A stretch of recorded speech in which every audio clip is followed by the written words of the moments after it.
Hello, everybody, and let me just put my ears on properly. Welcome to the first Whiskey Friday with the infamous Bryan Mennie, who's still stuck. Hang on, still stuck in the Republic. Still haven't been able to get to the UK, and we're having whiskey. Yeah. Well, you having nice whiskey. I'm having cheap whiskey. Yeah, but I don't have any cheap whiskey left. I think. Sorry, hang on. Wait. Just let's be clear that after lockdown, no whiskey is cheap whiskey. Any whiskey is good whiskey. Any whiskey is good whiskey. I think the major problem is we went through our more like what do we call it? Our more mainstream commercial whatever stocks. Those dwindled quickly, and then that bottle that you saved for a special occasion, you're like, the boog might start at any time. I'm going to drink this right now. And I don't know what you're on. I'm on this. I'm on James King, 12 years. I'm not going to share my bottle of Three Ships, right? Because there's nothing wrong with Three Ships. No, there is nothing wrong with Three Ships. What I was more concerned about was I didn't buy this too long ago, and it's taken hammering already. Okay, don't tell that. We mustn't tell the audience about our drinking habits. But guys, just before Bryan and I really get started, because it's going to be, I think, a really fun Friday afternoon discussion. I'm going to come with my begging bowl to you and say, if any of you want to make me a cool intro for the show that I can play ahead of time, I do not have the time or technical ability to make something worthwhile that I'll be proud of. I'm kind of reliant on other people's skills. So if I'll give you a shout out, I'll give you exposure, I'll give you anything except money or a blowjob. Neither of those two things on the table. If you want to make me a good intro video, we could come to some sort of agreement, I'm sure, about something. So, Bryan, we're talking Peelian Principles today, and that's not a dirty phrase. Well, there's no double meaning there, really. Is there? Give me enough time and enough whiskey, and I can make anything dirty. But yes, we talking common decency, and I must stop putting the glass in front of my face. Give me a second. No, it's okay. I can put the glass in front of your face. So we're talking common decency, right? And the formulation of how not to be a doers, which is what the Peelian Principles are. Right? It's a wonderful summary, I think, of it. Yeah, I'm all about these little witty phrases these days, right? You like my training leads, what mindset leads, training feeds, and brands follow, right? And Peelian Principles. It's how to be lekker, right? How not to be a doers. Well, if you're wearing a bad. How many Peelian Principles are there? Because, okay, just a quick history lesson, and you're going to correct me because you've got this stuff waxed. But Sir Robert Peel, Peel, right? Robert, here's the clue. Robert Bob Bobbies, okay, the father of the Bobbies. In order to win back public trust, because up until like 1820 or 1830, when he came up with this stuff, the public in London and in Britain in general did not trust the police. There was a huge element of mistrust between the police services, forces, whatever you want to call them, and the general public. Doesn't that sound familiar? Doesn't it sound familiar? And in order to address these massive shortcomings, so Robert Peel became... That's what she said. So Robert Peel became the then version of the Secretary of, not police, but whatever it was called that. And he came up with these principles. And there are 9 or 11 of them. I can't remember. But you're going to take us 9 of them. And no, we're not going to walk through all of them, right? That would be like super boring. But no, it would be super boring. Let me add. Okay, you go on. No, you're the expert. You give us big picture and you start talking. I'll ask questions. How's that? I'm going to have my whiskey and you talk. The expert. That sounds fair. Hang on. Okay, so everything you said is 100% correct. Okay, but let's add some more context to this. In essence, what Peel wanted was to provide an alternative to militarized policing, right? That's the first principle, right? Is to provide an alternative to law enforcement or adherence to the law only by punishment. right? And punishment in that context was a military force, which back then and still today and in 3,000,592 years will never, ever, ever be a good idea for policing a civilian populace, ever, right? And we can take a tangent on that just now and use the example of how bad it is when we look many at Iraq tangents and all of today. that. Yeah, I'm sure we will. Yeah. But okay, so the other component, of course, was that policing, or at least getting people to adhere to the law, was very vindictive. Okay, if not so much in terms of just the actual enforcement of it, but once someone was taken to court, those punishments were disproportionate, utterly and completely. And what he wanted to do was to create this concept, the standard and the structure to have a middle ground, or middle ground's the wrong word, to have an alternative, to have this ability to say, well, okay, guess what? We don't need to just blix the cuck out of everyone, and we don't need to take them to court and have them hung for stealing an apple or sent to Australia, and I'd rather be hung. Okay, but you get where I'm going. So that was the first one, and then he built out on that. So there's the recognition, right, which is, it's themed, so it's repeated quite often throughout the principles, is that the authority that a police officer has to enforce the law, or to police rather, that's probably a better description. Enforce the law is a concept that's become too tainted. So let's say police, right? Because it's more than just enforcing the law. It's very euphemistic as well, in a sense. Let's forget the euphemism for a second, right? It's a component of it, it's not the totality, right? So let's come back to being a policeman or policing a society or community. It is with that community's permission, right? And that's a theme that he's drawn throughout 4 or 5 actually of the principles, is that all of the authority that you have strives from being good, being fair, and protecting that community. Now, with its consent, right? And you achieve that consent not by them actually, each member of the community, physically saying yes, but you achieve that consent by driving your integrity, by being a force for good as opposed to a force. Yeah. If that makes sense, right? Makes complete sense. And now there are other components to it that are also important, right? It's like not pandering to the public and that's also an important component, because you know what? You shouldn't be going down on your knees in front of people who are destroying property. That's the wrong side of the equation as well. Yeah. If you are there meant to be a force for good, you need to protect the entire community, not just that segment of the community that's occupied your attention at that time. Yeah. Now, unfortunately, Peel's principles were written, I'm not going to say for a different time, because a lot of those fundamentals hold true today. Yeah. They really do. There was just a lot of naive, almost enlightenment thinking. You know that whole thing that the integrity of British justice was almost unthinkable to question it at the time, because of, it was typical Enlightenment era thinking. I mean, there's nothing wrong with it. We've moved on from that because we've learned a lot of hard lessons, but fundamentally, in spirit of it, they were onto sort of the right idea, maybe not in all aspects. I don't know. I actually look at the Peelian Principles and seeing it as a counter to an absolute belief in that the state is the only component to the law, right? Which was the perception at that time and is very much the perception in South Africa.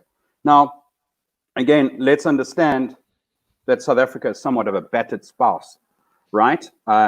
We've elected to have a whole series of very bad freaking boyfriends, and we can't walk away from any of them, it seems.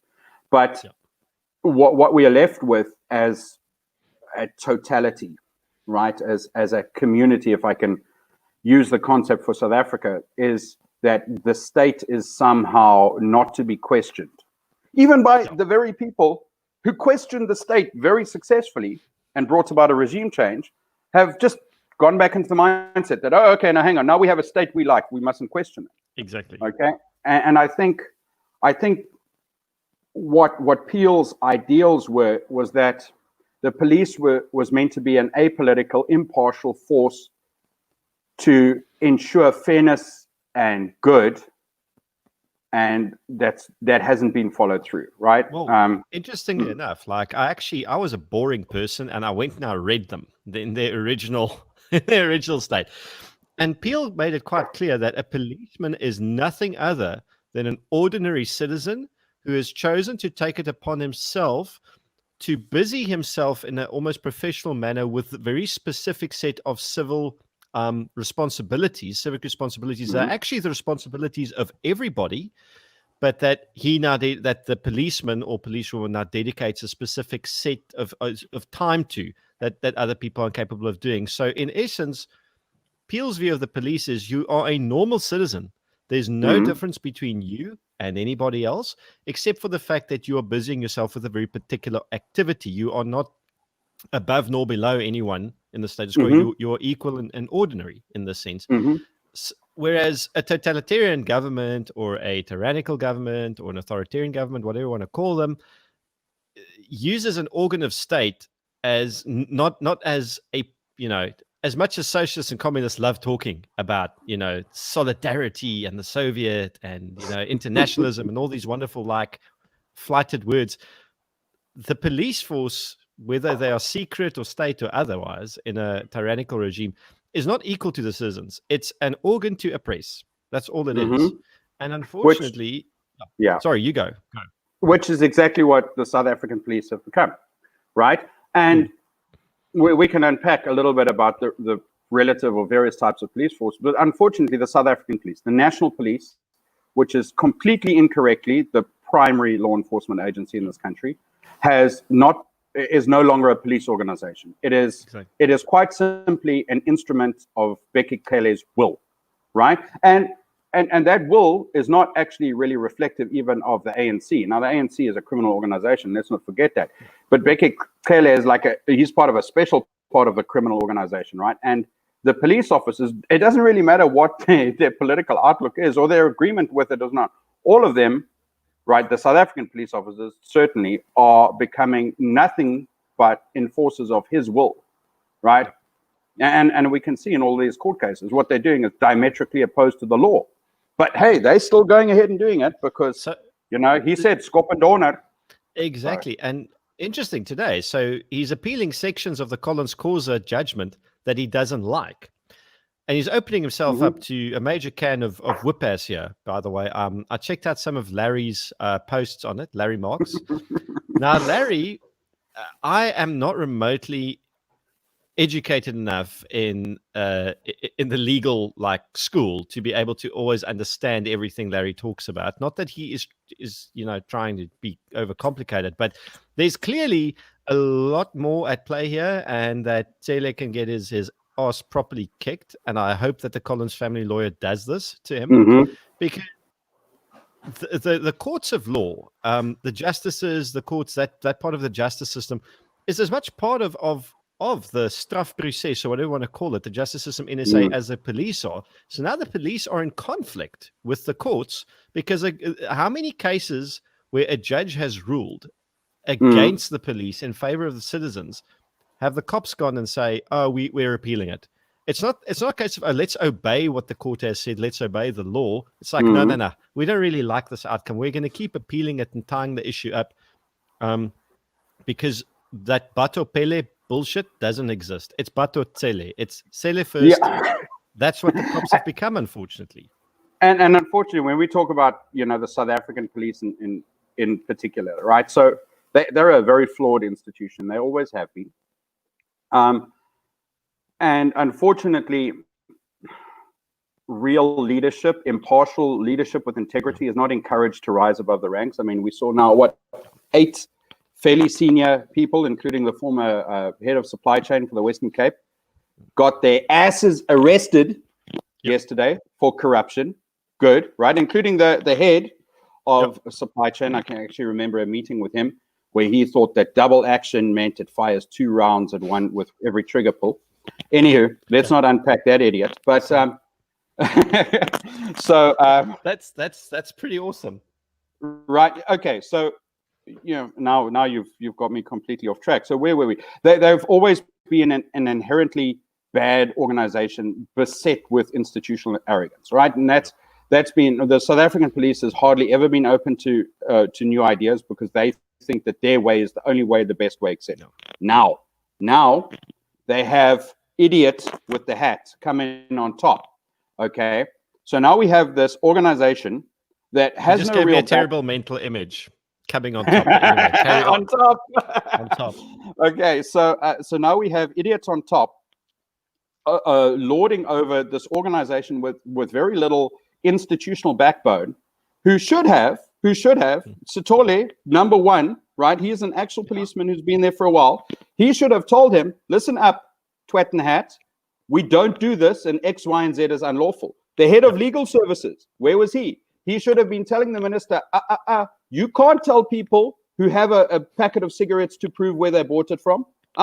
That's not working. Yeah. They should should have have the same told WhatsApp group, bro. They vocally, exactly. But because it's a spineless organization at the top, flaccid like Whisky Dick, right?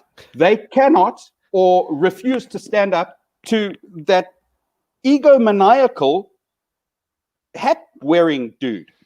So all they do is just, he said skop and down. Okay, let's skop and down it because, why would we think or stand up to him or be true to, what the law actually says? No, let's blitz him. It's easier. Anyway. So okay. basically, so both of us are in essence, we're essentially have this issue with the fact that just following orders isn't good enough for us. I mean, we've said this from the very beginning, that people go, we don't make the law, we just enforce it. And you and I have vehemently, very publicly, you more than me, dude. Like, if people think I'm outspoken, they haven't seen the stuff, the fights that you've been in, and the sense of saying that bullshit's not good enough. Just following orders, the Nuremberg defense isn't good enough for us. Well, let's think about it this way. And I like to try and contextualize things. And I like to try and put myself into that position and think, how would I have handled it? So how would I have handled it if I was still in the police? Well, as I see it, police officers have a few options.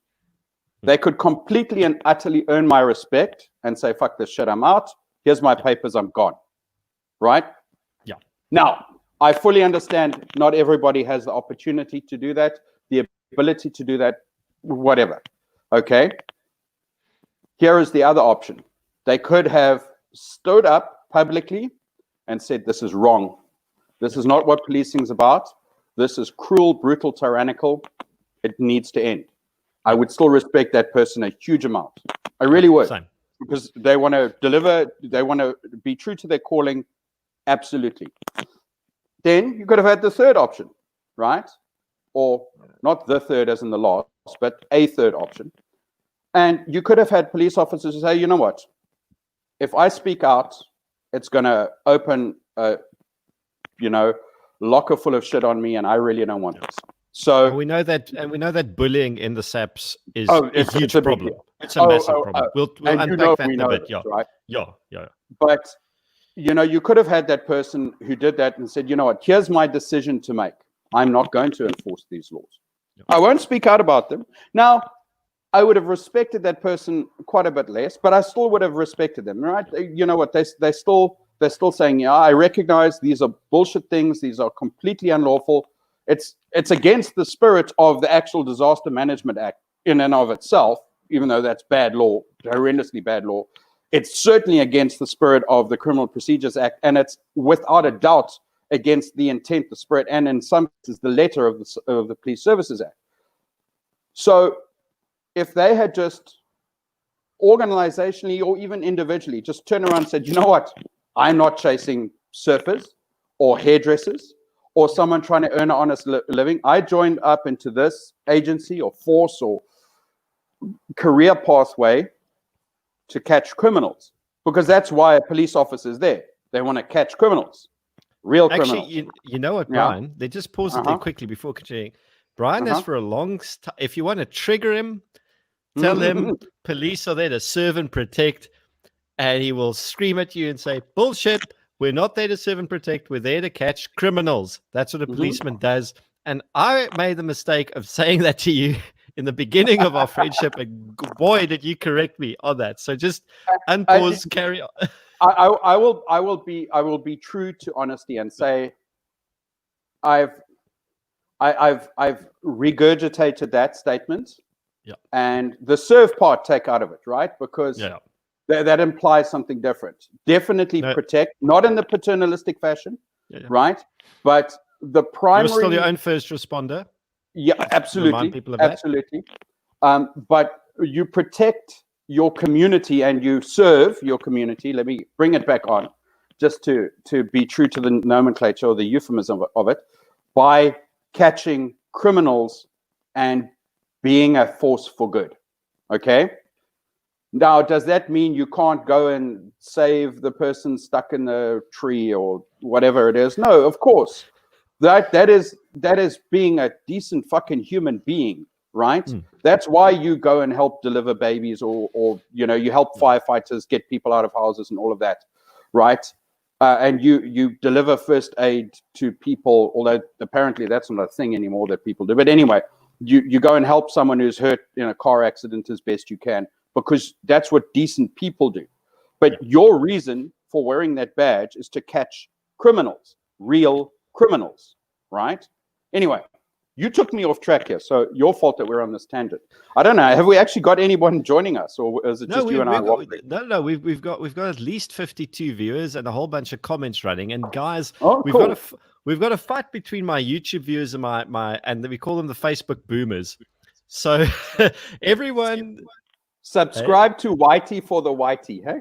Yeah. Please do subscribe to the YouTube channel. I'm trying to get you guys, because I don't like Facebook having the monopoly on my shit. So please go there if you want. If you don't want, it's fine. But I'll show for you. Yeah. Zaki loves you. You are so much his favorite boy toy. Marcus Sugar Mountain. Anyway, okay, I interrupted you. You were talking. That was your third option. Okay, so that was the third option, right? Is just refuse to enforce these stupid, pathetic laws. Yeah. Stop chasing surfers on the beach or telling people walking on the beach to go home. I mean, what criminality is that? Okay, and then unfortunately, you have this fourth option, which is what the majority of them seem to have done, is using the opportunity to leverage some sadistic little force-loving component of their character and say, hey, I've been given blanket authorization by the twat in the hat to kick the shit out of the people, so I'm going to do it. Exactly. And I'm sorry, that those are the people who are setting the tone. And options 2, 3 are not speaking out against that. And that is what has made me angry with the service as a whole and collectively as individuals. I can count on this hand, this hand, how many police officers I know who have publicly spoken out against them. Publicly, I'm not going to name them, right? But I know you, and you know I know you, but 5.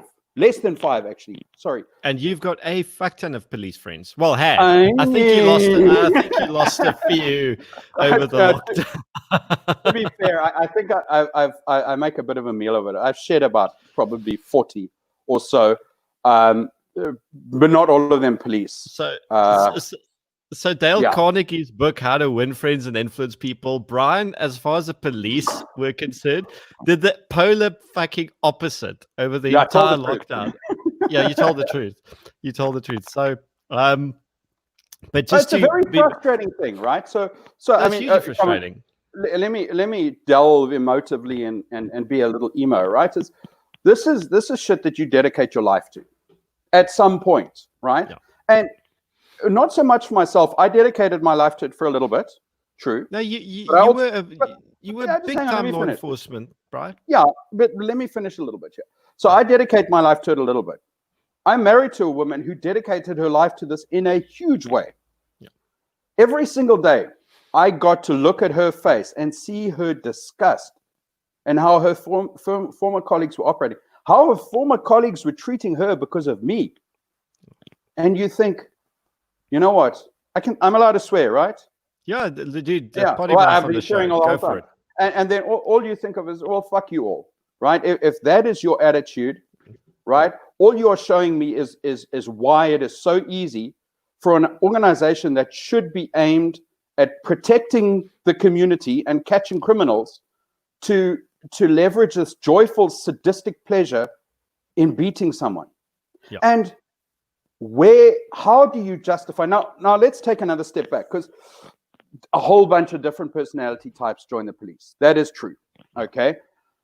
It's not a homogenous organization by any method. And a whole lot of them get attracted to policing in a general sense, because it's an opportunity to carry a gun. It's an opportunity to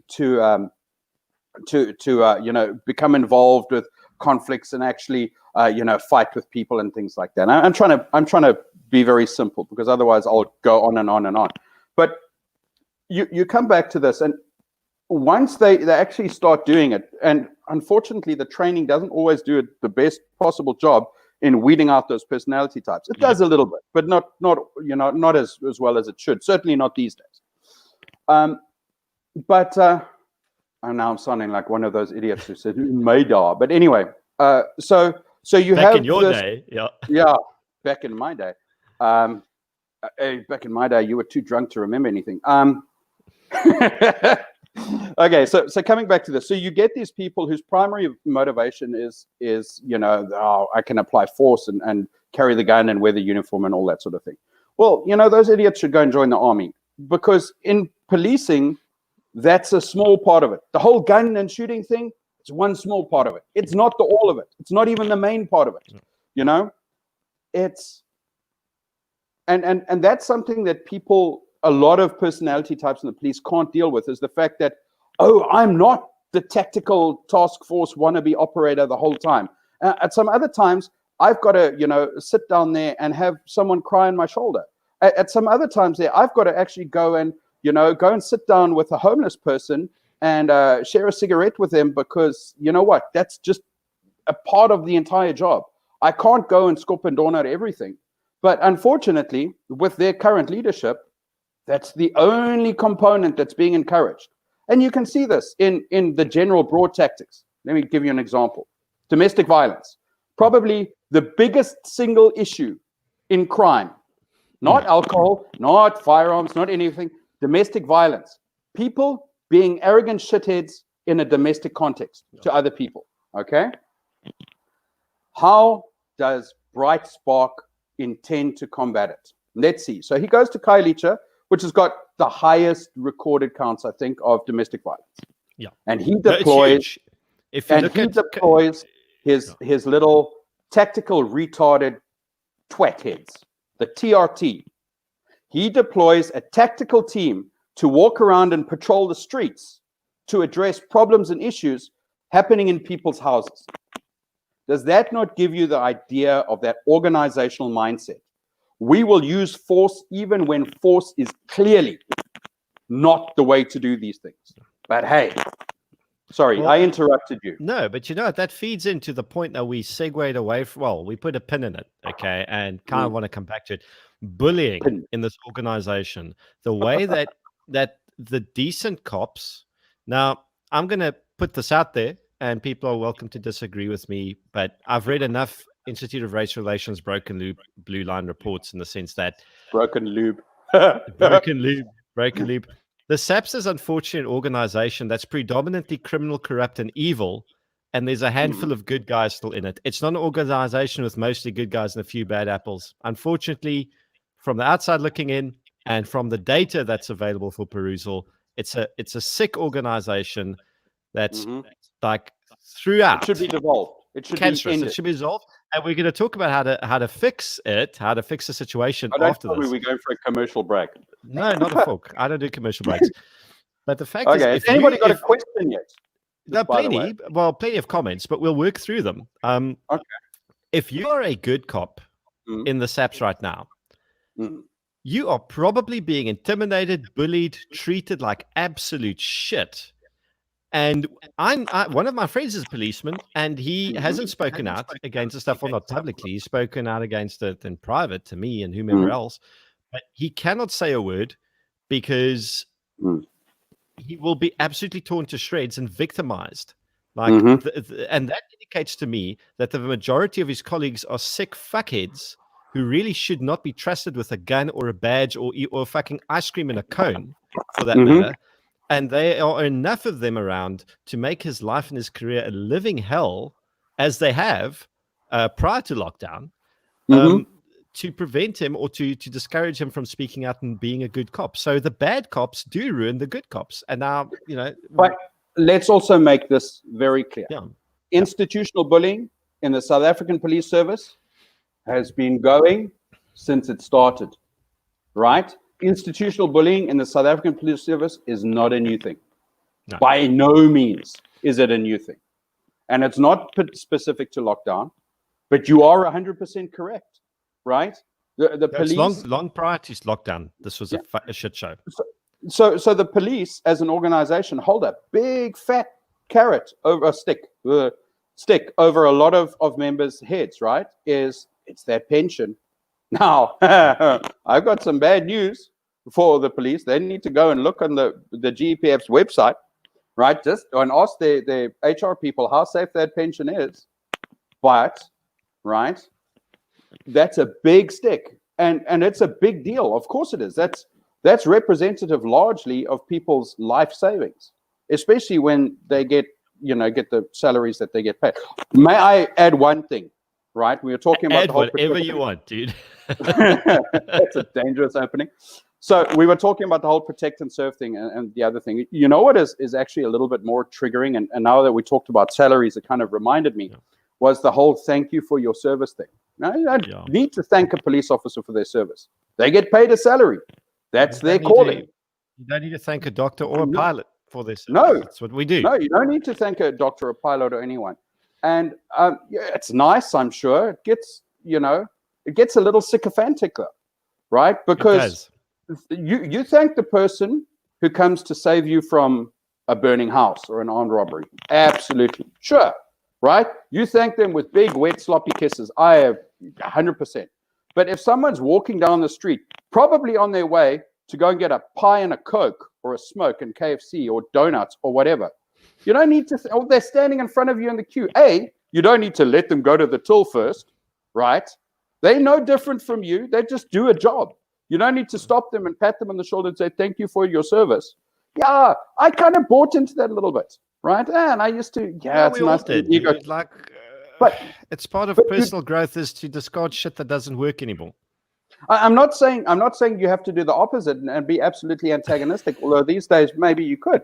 But you know what? It's not okay. Now, sorry, I've waffled off completely. Everyone's a criminal now. We're talking about bullying in this institution and how the few remaining good cops are just being fucked over, and this will drive the last ones out, dude. That's all that's going to happen. It's only going to be left with scumbags eventually.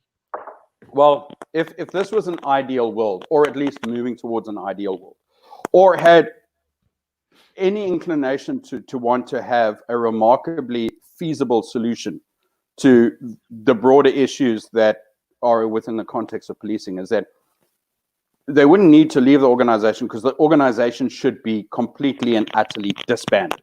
It really. Exactly. We're coming to our solutions now. We're 35 minutes into this discussion, and now we're finally coming to your No. Go. Okay. This is where we get to the juicy stuff. This is my opinion, right? National policing is only viable if you want to become an instrument of national policy. And that's not what policing is. Let's go back to those Peelian principles. Policing is protecting the community. Okay? It is being a force for good within your community. And as importantly, it's being accountable to your community. Now, Pretoria is not accountable to the Western Cape, right? Pretoria is not Pretoria is not accountable to Durban or to Pietermaritzburg or Ikopo or freaking Harrismith or name any city. Okay, that's one of the reasons why national policing is a stupid concept, especially in the broad sense, especially as the primary policing agency. And I'm going to make a differentiation between policing and investigation. Investigation being a small component of policing. Okay, policing, in its essence, the interface with the community, the role that it plays on the ground is the primary, most important factor, or should be. It's not currently. Right? So you need to police with organizations accountable to the community. And when I say community, I talk about that in a very localized, granular sense. If you have a town like, I don't know, Gordons Bay in Western Cape, then the police should be accountable to Gordons Bay, not even to the city of Cape Town, right? To that community. To that community. They should be serving, accountable, responsible to that community, right? So not even a municipal police force. If you want to look at a somewhat of a semblance of an organization, maybe a sheriff's department type of structure, but very focused on the community that it serves. Similarly, when you want to have, policing dedicated to the city of Cape Town, you define the city of Cape Town's geography, and to my mind, it's the city bowl of Cape Town, right? There should be a policing entity accountable and responsible and understanding of that environment, because policing in the city bowl of Cape Town is very different to policing Manenberg or policing Mitchell's Plain. And policing Hugely Mitchell's different. Plain is very different from policing Khayelitsha, right? Completely different set of dynamics. But we must now want to try the same freaking sledgehammer to crack peanuts and walnuts and other nuts. So, no, we need to devolve policing down to where it matters. So can I cut in and just add some of my stuff to this? I'm having a freaking monologue right now. I've got nothing of importance really to say, but let's say none of this is what do you call it? A radical concept. Okay, so the Swiss have canton police, or as they call it in German, cantonment Polizei, not cantonment. Fuck Bryan, like making me make Bryan, references to female genitalia on my show on a Friday afternoon. We have cantonment Polizei in Switzerland. Germany's got different levels of state policing. They have a German federal police, but I mean, there are. I mean, the Bavarian state police is different to the Bremen state police versus the Berlin, whatever. Okay, the US has got brilliantly decentralized policing. I mean, I don't think it gets more decentralized than the USA. They are awesome at that. And then numerous other countries follow this. I mean, policing in the United Kingdom is not centralized. The London Metropolitan Police has got nothing to do with the Edinburgh version of whatever their Metropolitan Police is. It's not the same thing. I mean, they've got a Crown Prosecution Service, which is their version of the NPA, but the policing is done locally. You've got county polices, borough polices, whatever police services. None of this stuff is complicated. There is no excuse for us not to have the same system as South Africa. I've seen a lot of people make bullshit excuses. These are just people who are resistant to change.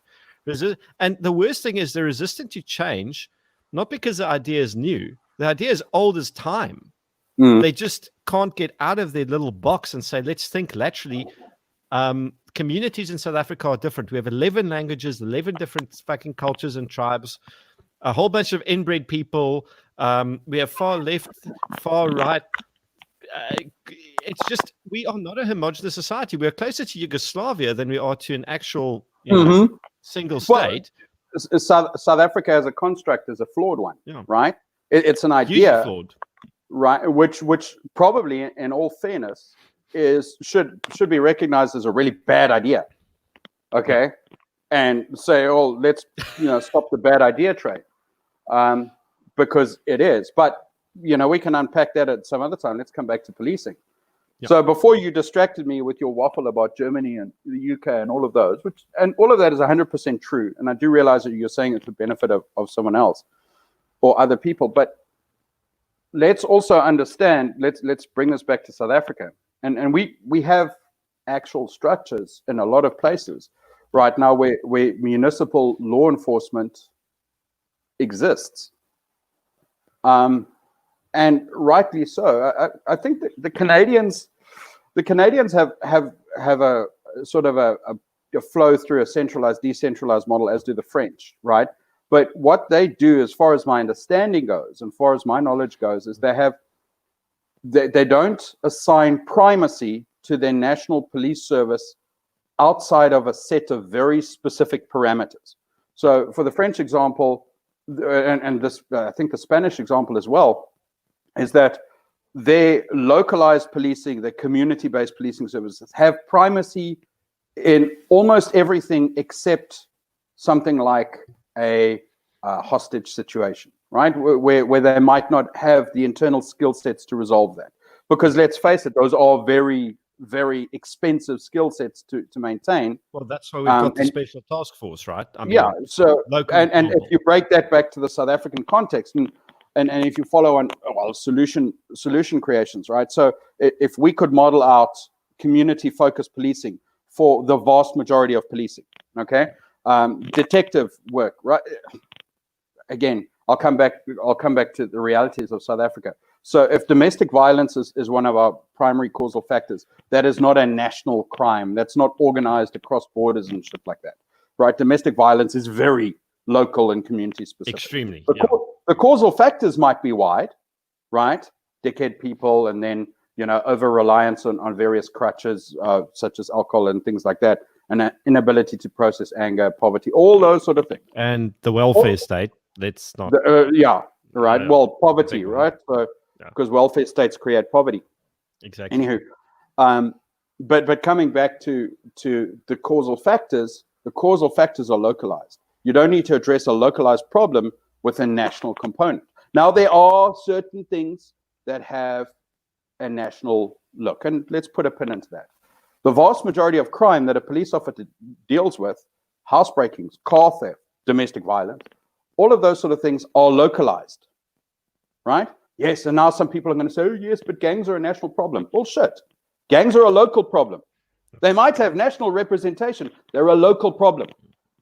Because here's the thing. You sitting in, I don't know, Rondebosch. No, Rondebosch is a bad example.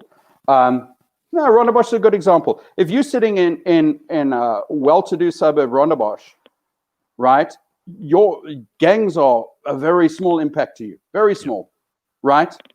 Students are a big impact to you, okay, but gangs are a small impact. Across the M5 and Athlone, different story, right? Oh, absolutely, right? But it's local to that. And again, people are saying, oh, yes, but, transnational crime and trafficking and all of that sort of thing. Yeah, sure, they exist, okay, but these, idiots aren't doing anything about them anyway, because here's the thing, right? The impact of those crimes needs to be locally addressed. Yes. You can arrest as many drug traffickers as you want. There's always going to be another one, right? But the gangster who's selling the drugs and beating up Omar and Opa, right, at home every night, he's the dude you got to address.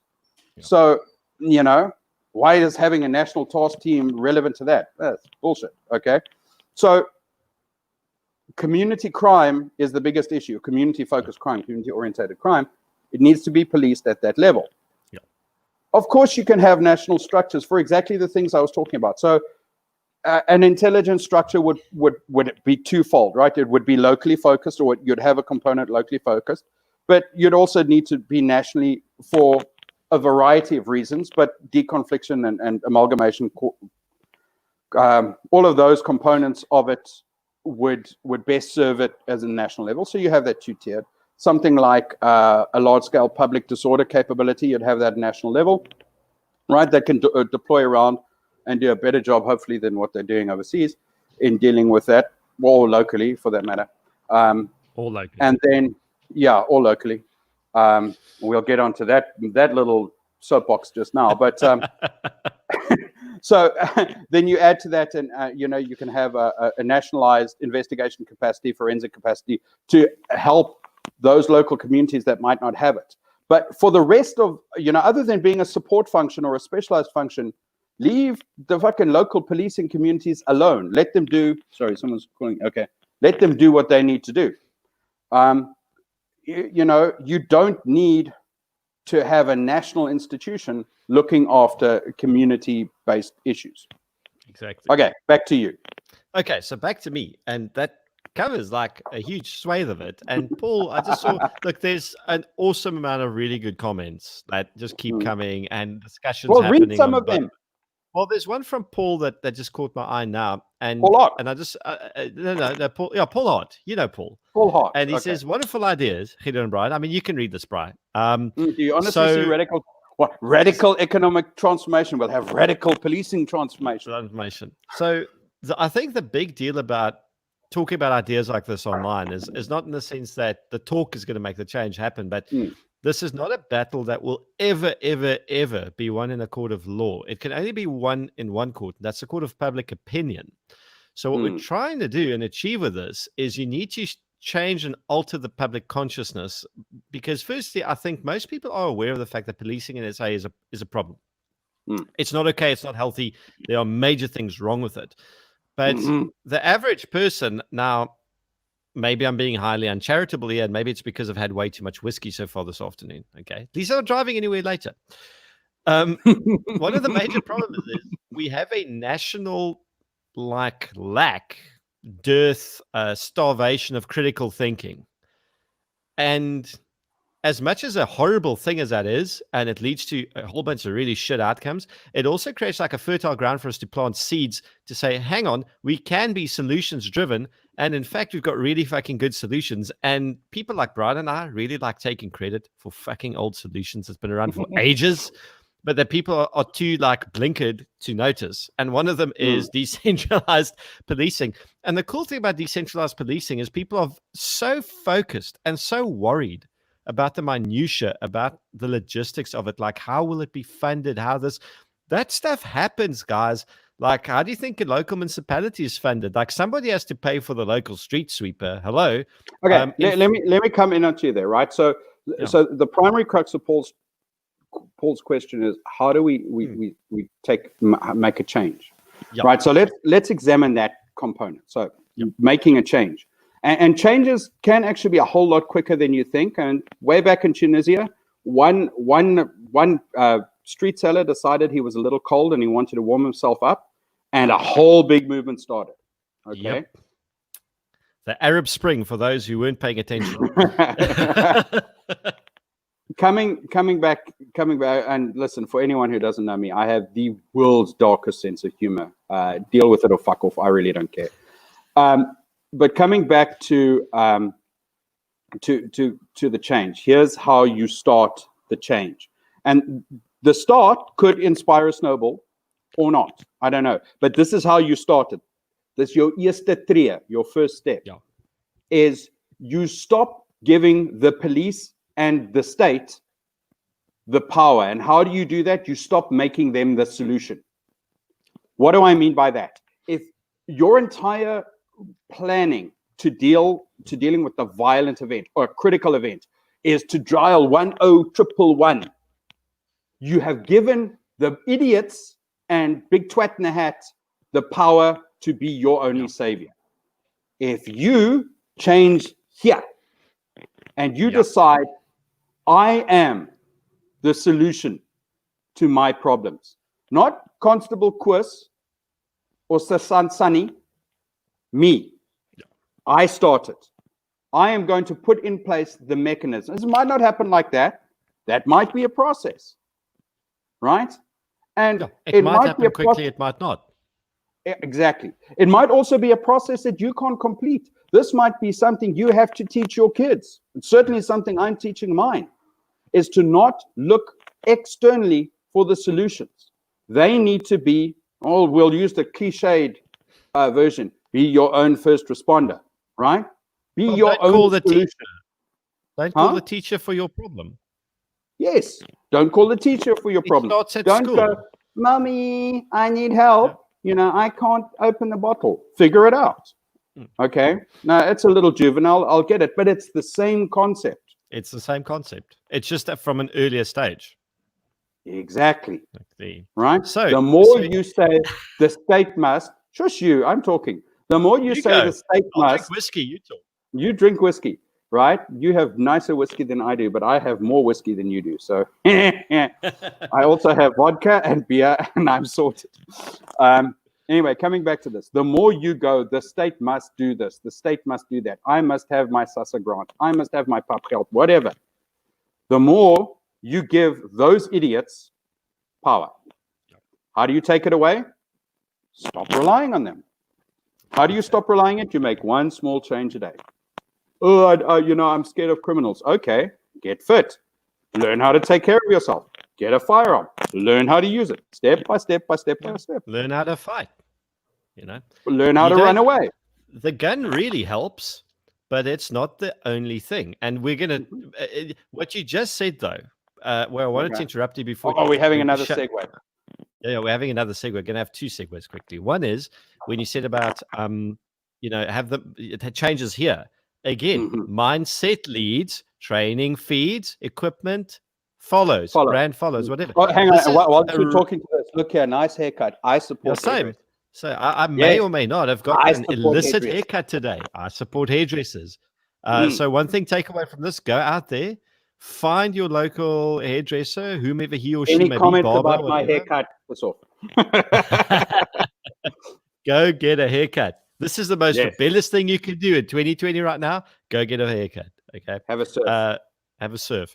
So the biggest practical example I can give of the success of decentralized policing and how it will work, the private security industry. We have one of the biggest ones in the world, if not the biggest per capita private security industry in the world. It employs 650,000 when last I checked, private security guard, with an additional 1.2 million registered but currently not working guards. The private security industry proves that decentralization of the concept of public or private safety, well, public safety really is just private safety bigger, okay? There's a caveat to that. There's a caveat to that. Right, okay. So what we can't do, and yes, private security, a far better model. I agree with you, right? Is it an absolute replacement for policing? I don't know. Some days I think it is. Some days I really do think it is, especially when we have a police service as inherently corrupt and bad as ours, right? Then yes, private security is a better model. Okay. However, well, it is. You go. Sorry, let me be specific. I actually need to clarify here. Is when I say a corrupt and bad police service, I'm talking about the South African police service, the SAPS, right? Because I will say that I've seen many of the metropolitan police services far better trained, far more aware of community policing than SAPS. Unfortunately, a lot of them are kind of sycophantically saying, "Oh yes, but SAPS is the primary and all of that." Yeah, right. But in essence, they're better because they're more accountable to the most. I'm not saying that they're perfect, and I was ticked off with a whole bunch of shit I saw, roasting vendors and all of that. And I saw you were very ticked off. Hang on, I want to segue, right?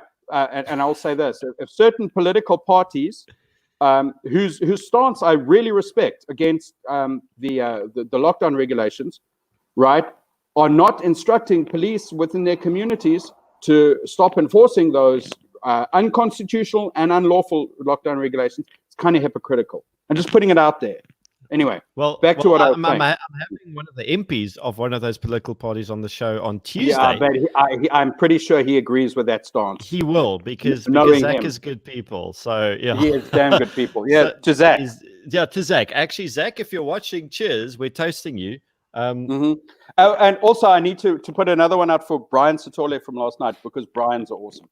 Yeah, Bryan's an awesome guy and an awesome name. And in fact, we'll hang on before we segue again. And since I still have a lot of people watching, if you like what we're doing, and if you want to help me pay for my hosting and the website and everything I'm doing, I have this horrible thing called a Zap. Oh, Jesus, Bryan, lean to one side. I can't see your face.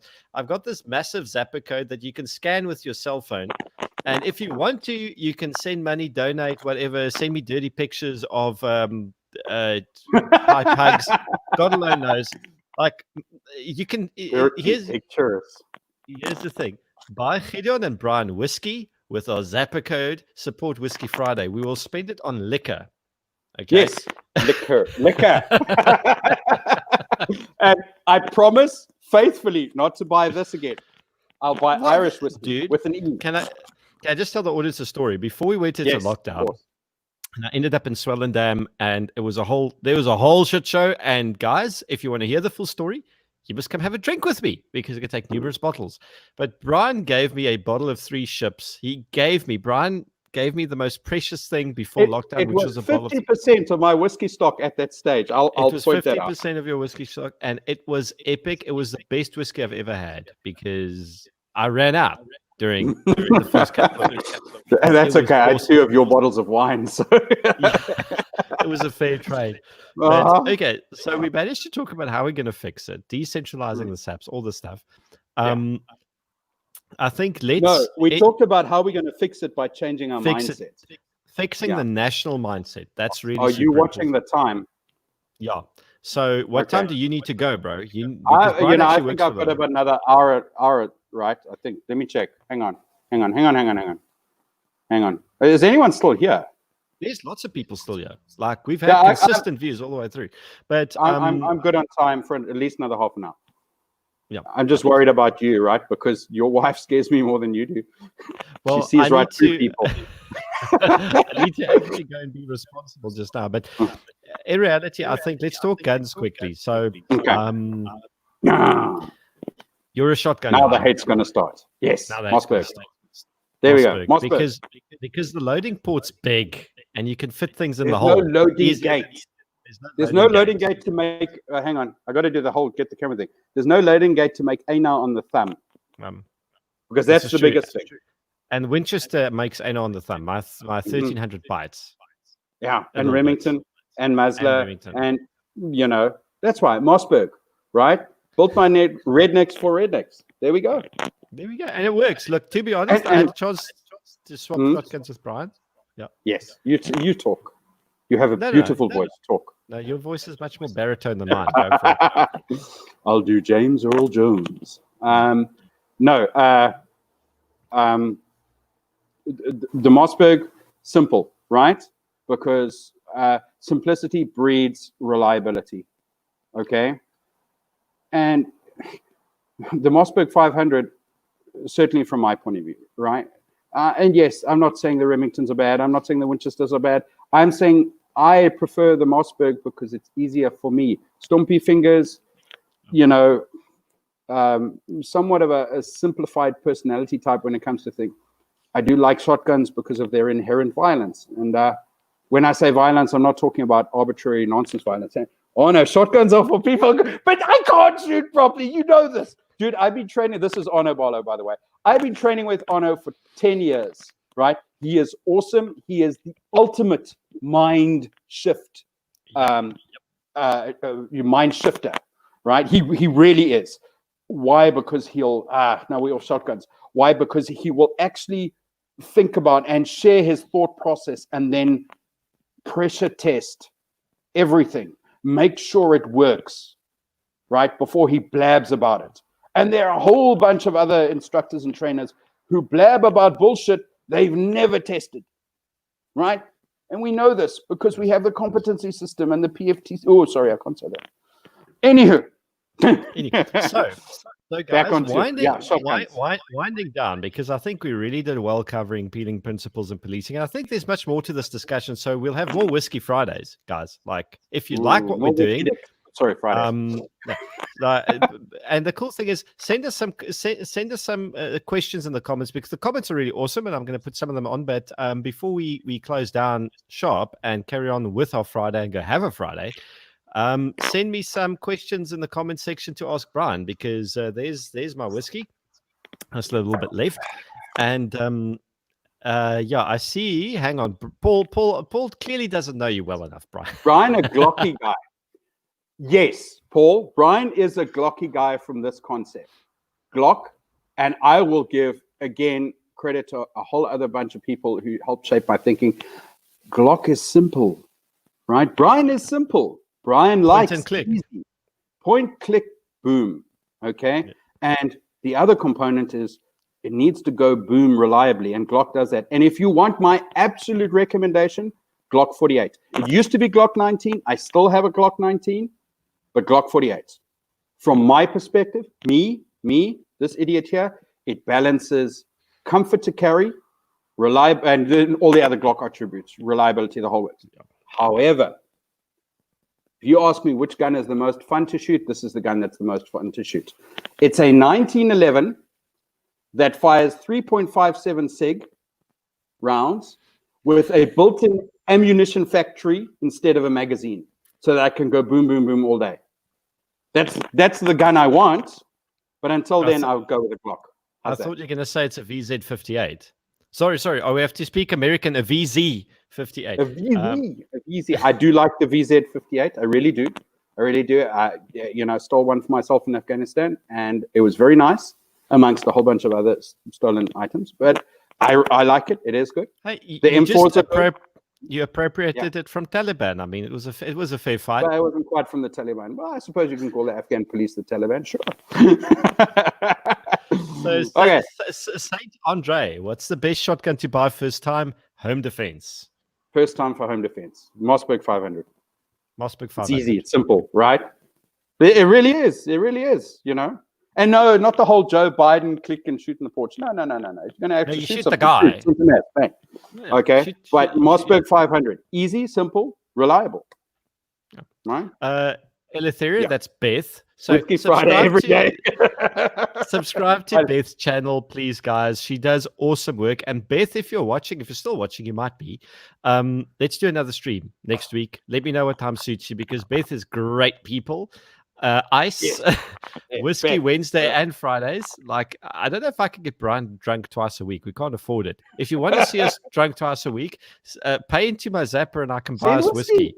Like, you and I have now become the digital equivalent of like robot intersection hobos, like begging for alcohol money. But it's fine. We're slightly cleaner. We could be Jay and Silent Bob begging for reefer.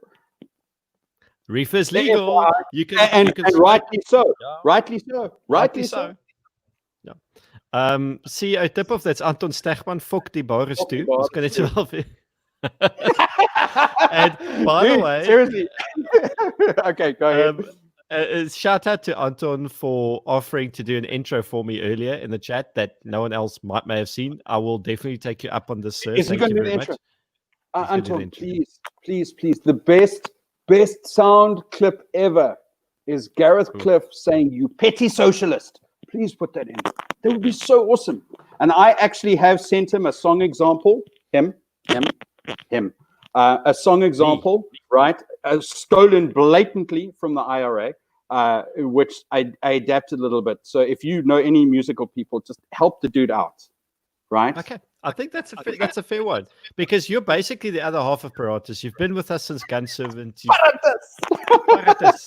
So, Jason Grant Ratner, what's Bryan's feelings on the Maverick 88? Yeah, I get a Mossberg 500. Yeah, that's your default answer. I wish I could answer this question. I don't know enough about No. Please, shush you. Let me clarify, right? That is a dismissive answer, and it's wrong of me to say this for all sorts of reasons. Let me take a breath and get a little bit of oxygen and sober up slightly. Because only idiots and big twats say, get that one only. Okay, that's the one that works for me. If the Maverick 88 is going to be absolutely fine, if you treat it absolutely fine, most importantly, if you train it, right? Then a Smith & Wesson 916T is going to work for you. It's a crappy shotgun, but it's going to work for you if you make it work. So Maverick 88, Mossberg, freaking Muzzler, whatever, it's going to work for you if you train it and you change the mindset. So yes, again, we need to put this on a T-shirt. I swear to God, mindset leads, training feeds, equipment follows. So, Jason, if you're gonna, sorry, I need to give a little bit of credit because, like I said, thought shifter being Arno, right? he was definitely the one that started that exemplified that whole mind shift or mind leading concept. So I'll give him that credit. I might have solidified it into a catchy saying, because I'm all about the catchy saying. But all about the catchy saying. The thought is Arno's. And if you have an Okay. opportunity, I'm talking now. If you have an opportunity, go and train with Barlow. You might not like him. You might have heard a whole lot of bad things about him. You might, be all infatuated with whoever else your internet instructor is, and you want to be instructor zero and, Travis Haley and I don't know. Give blowjobs to whoever you want. But, oh, hell, what's that noise? No, that's the front door, but don't worry. I'm okay. But change your mind It's shift. a TRT coming to raid me. Well, don't worry too much. But go and train with the man. Seriously, this is not a plug or whatever. Go and do it and see why I say it. Do yourself he offers really cool budget courses. There is the plug.